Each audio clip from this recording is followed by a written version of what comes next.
Traditional color harmony tells us how many hues to use, triad or a tetrad, or to use colors across from each other or colors next to each other, but they don't tell us how those hue combinations can relate meaningfully to each other. In this video, I'm going to explain how the color fidget is built on a different kind of logic, a logic very much concerned with how colors mean. In the 1940s, two mathematicians, a husband and wife team, Parry Moon and Domina Eberle Spencer, got interested in the problem of color. They developed a mathematical model of color appearance based on the Munsell system, and then on that, built a model of color harmony. The main question they were trying to answer was, can we define color harmonies based on what colors are doing when we put them in combination, based on what colors mean? And meanings are built on similarities and differences. Take these two hues. If you have common color vision, you may be able to perceive those two colors as different when they're next to each other. One's a little bluer, one's a little greener. But if we were to use both colors in a design, we might be forced to say those two colors are kind of doing the same thing in that design.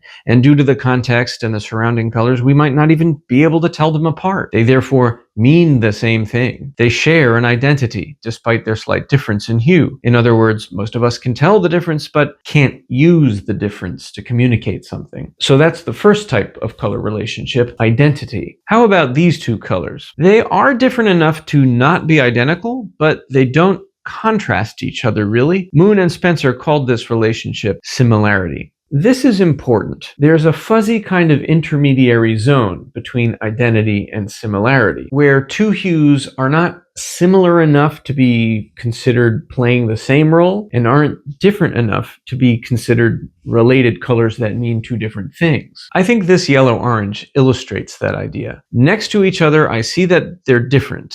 More different than our two teals. So are they supposed to play different roles in a design? Well, if I put them in a composition like this, they aren't quite different enough to tell me that these two elements aren't just clones of the same element. That seems like identity. But I can see that they're slightly different. So are they not supposed to be identified with each other? But if I replace this one, now, looking at this design, I feel like it's communicating that these two elements are similar but not the same. They're sisters, not twins. Problem solved, right? Moon and Spencer called that range in between identity and similarity ambiguity. And so that's the third type of color relationship they identified. And the last type of color relationship they talked about is contrast. Most of us think of complementary hues as contrasting, and naturally, because they are kind of the maximum contrast. But here's the thing, we don't always have to grab across the color wheel to the most contrasting color. Elements in a design can be different without necessarily being opposing, right? So we don't necessarily have to reach for the complementary hue when we're trying to use color to communicate difference. As long as the hue is different enough to not be similar and not be ambiguously between similar and different, it is contrasting. That means pretty much any hue on the other side of the wheel from a color is contrasting to that color. So here's a schematic representation of Moon and Spencer's take on the color circle. Remember, this is based on the Munsell system, just like the color fidget is. Notice a couple things. How narrow the range of identity is. And then notice also that there are two zones of ambiguity on either side. There's the ambiguity between identity and similarity, and there's the ambiguity between similarity and contrast. In other words, there might be some hues that aren't quite different enough for me to think of them as contrasting, because in certain contexts, they might seem like similar or analogous hues, right? So I need to make sure I'm going past that when selecting a contrasting hue. Now, Moon and Spencer also looked at value, how light, how dark, and chroma, how intense or vivid. And they came to basically the same conclusion, that there were zones of identity, ambiguity, similarity, ambiguity, and contrast when it came to how different in lightness or chroma two colors are. For example, let's look at these two greens. They might be the same hue, but one is slightly lighter. However, if I put it in this context, it's not lighter enough to overcome the simultaneous contrast effects of the context here. So again, they share an identity. These two turquoises are both light in character, but they have enough lightness difference that we could call them similar but not identical. These are different enough in lightness to to be contrasting. When I designed the Color Fidget, I took a lot of inspiration from Moon and Spencer's theory. I liked how it was so flexible about which colors you could combine in a design, and I liked how it was about what the colors meant, not about some rule about which ones to choose or not choose. The two masks on the spinners will reveal groups of colors that can be assigned relationships and used right away in a design where color relationships can carry meaning. Let's give this Color Fidget a random spin.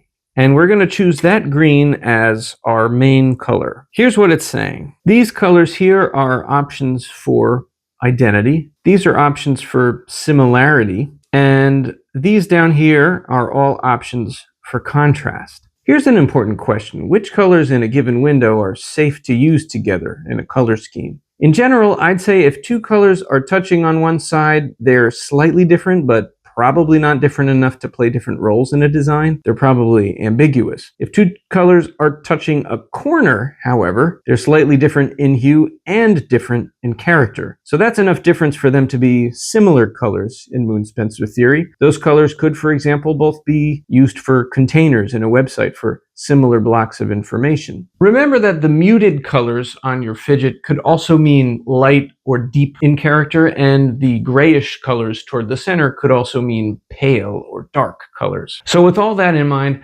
let's put these colors to work. Here are the colors I'll choose from this configuration, and here are the roles they'll play as I color this old magazine advertisement. As this is just a quick demo, I'm quickly just blocking in large areas of color and letting the black and white artwork take care of variations in value. For the lady who this picture is telling a story about, I used two versions of one focal hue. The fella she's dancing with is using colors that share similarity. They're only varying a little bit in hue and in character. That way the picture communicates that they belong together in some way. The dancers in the background are where I'm using my contrasting colors, hues from the other side of the fidget that are showing through the masks and that have grayish and muted characters. My hope is that this illustrates the way color combinations can do more than just kind of draw contrast in general, but can be a little bit more nuanced and help tell the story.